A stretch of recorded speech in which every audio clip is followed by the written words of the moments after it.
Olá, pessoal. Vamos dar continuidade à nossa reflexão bíblica. O que Deus tem para ensinar para nós. Terminamos a história de Moisés, a libertação do povo do Egito, mas só que a história desse povo ainda continua, e continua muito, até chegar na terra prometida. Aquela terra que Deus prometeu para Abraão, onde o povo ia viver em paz, ter fartura. Era a terra que todos eles sonhavam. Um povo que andava pelo deserto, nômade, vivendo em tendas, teria um lugar para morar, um lugar só seu. Esse era o grande sonho do povo. Então, nessa caminhada toda, a gente tem que refletir o que é esse documento que Deus deu a Moisés, que nós chamamos de Decálogo, e o que ele ensina para nós. Qual é a constituição do povo de Deus? Qual é a constituição que aquele povo tinha que levar a sério e praticar? No primeiro, o mandamento, a Bíblia foi dividida depois por nós mesmos, os cristãos, em 10 mandamentos. Lá é um texto completo, separado por versículos. É o capítulo 20 do Êxodo, do versículo 1 em diante. Então lá diz assim, que Deus é único e deseja ser adorado como único Deus verdadeiro. Não existe dois deuses. Então, o povo naquele tempo, eles viviam na idolatria. Cada povo, cada grupo, né, tinha seu próprio Deus. E eles temiam muito o Deus de Israel, porque achavam que o Deus de Israel era um Deus forte. Mas eles não desistiam dos seus deuses. Então, os 10 mandamentos vai nos explicar que Deus é um Deus ciumento e que vinga de geração em geração naqueles que o traem, que vão atrás de outros deuses. Isso é uma forma de educar o povo com o medo desse Deus de Israel. Nós hoje que cremos em Jesus Cristo, sabemos que nós não temos que ter medo de Deus.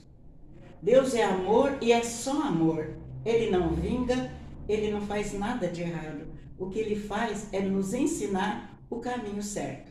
Então nós vamos estudar um pouquinho sobre idolatria, que era o que andava solto naquele tempo e até hoje. Até hoje. A idolatria é o que toma conta da sociedade. O ídolo é algo construído pelas mãos do homem. Então tinha muitos ídolos naquele tempo, cabeça de boi com corpo de gente, cada um formava seu Deus do jeito que ele queria. Aquele Deus mais terrível que eles fizessem era o Deus que impunha medo nas pessoas e as pessoas serviam. E existia um Deus, que é o Deus que mais temia o povo de Deus, porque ele era todo envolvido na história do povo de Deus, que é Moloque. Esse Deus, ele era feito de bronze, a barriga dele toda de bronze, os braços eram de humanos e o corpo também era humano. E ele, então, nos braços estendidos, era onde punha a vítima, o sacerdote punha a vítima, e dentro da barriga dele um grande forno de lenha. E quando o sacerdote terminava as preces dele lá, os braços dobravam e a vítima era jogada para dentro daquela fornalha para ser imolada ao Deus. Isso daí é o que mais causava terror. E os profetas falavam muito sobre esse ídolo. Porque no tempo de Abraão, nós devemos saber que o pobre do Abraão sofreu isso na pele. Não foi Deus que pediu para ele sacrificar o filho. Deus não pedia isso, mas a sociedade pedia. O filho dele era primogênito e deveria ser executado para Deus. E ele, para mostrar que ele amava Deus acima de tudo, ele foi obedecer à ordem. Então, Deus viu que o amor que o Abraão tinha era verdadeiro, Ele impediu, ele impediu. Daquele dia em diante ficou proibido para aquele que acreditasse em Javé, o Deus único e verdadeiro, aquele que diz eu sou o que sou. Então era proibido que se sacrificasse vidas humanas em benefício de Deus. E ele não era o Deus da morte, ele é Deus da vida.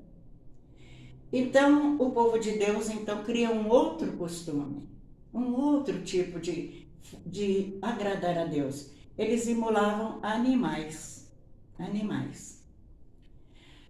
A idolatria, a gente tem que explicar o que significa essa palavra. Latria é o culto de divindade, é culto dirigido a Deus. Latria. Idolatria é o culto dirigido a um Deus falso, a um ídolo. E o culto que nós devemos aos santos não é chamado latria, não. É dulia.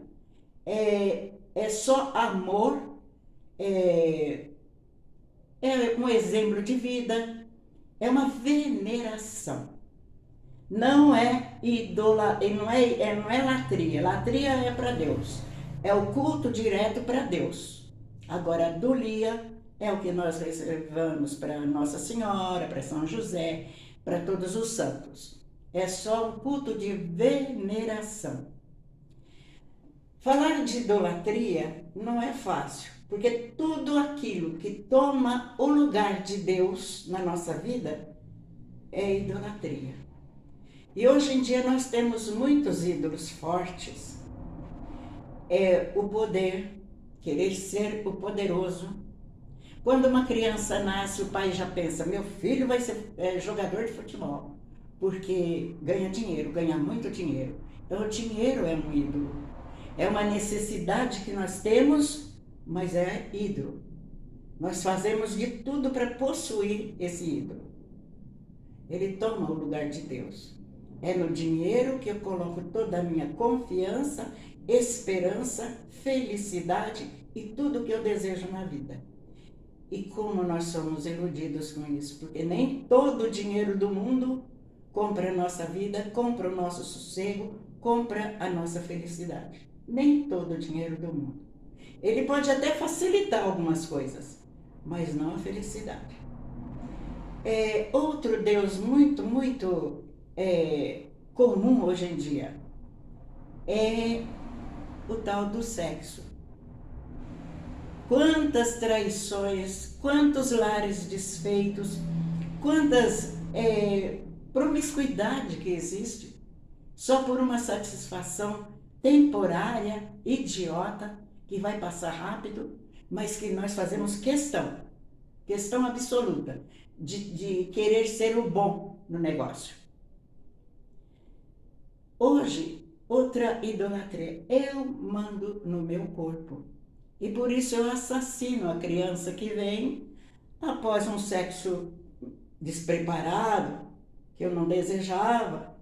Tudo que eu faço tem consequência. Tudo. Se eu comer um pudim quente, vai me dar desinteria. Se eu fizer uma atitude sexual aí, sem pensar nas consequências, vai causar uma gravidez. E não pensa que ela só pesa para a mulher, porque não pesa só para a mulher, pesa para o homem também. E muitas mulheres são safadas. Elas procuram um idiota de um cara bem sucedido, seja um jogador, um artista, ou até mesmo um empresário que tem dinheiro, e ela faz de tudo, encanta aquele homem, faz o sexo, fica grávida e vamos papar dinheiro desse besta.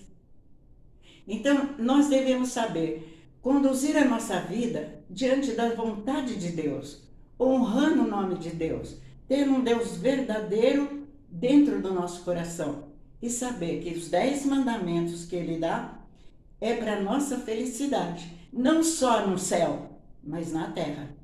Porque se eu seguir os mandamentos de Deus, eu sou uma pessoa feliz. O primeiro mandamento manda que eu ame a Deus sobre todas as coisas, até mesmo sobre até a minha própria vida, os meus interesses ridículos, que eu saiba superar as tentações e tudo mais. Ter Deus como um Deus verdadeiro dentro de mim é encontrar o caminho da vida e da felicidade. Por isso que Jesus fala, né? Eu sou o caminho, a verdade e a vida. E quando ele diz vida, ele não diz só vida depois da morte, ressurreição. Ele diz a vida aqui também. Que a pessoa que segue a Deus é feliz e calma. Gente, por hoje basta. Eu já falei bastante. Eu quero que vocês reflitam e tenham esse Deus verdadeiro dentro do seu coração. E sejam muito, muito felizes. Fiquem com Deus e tchau.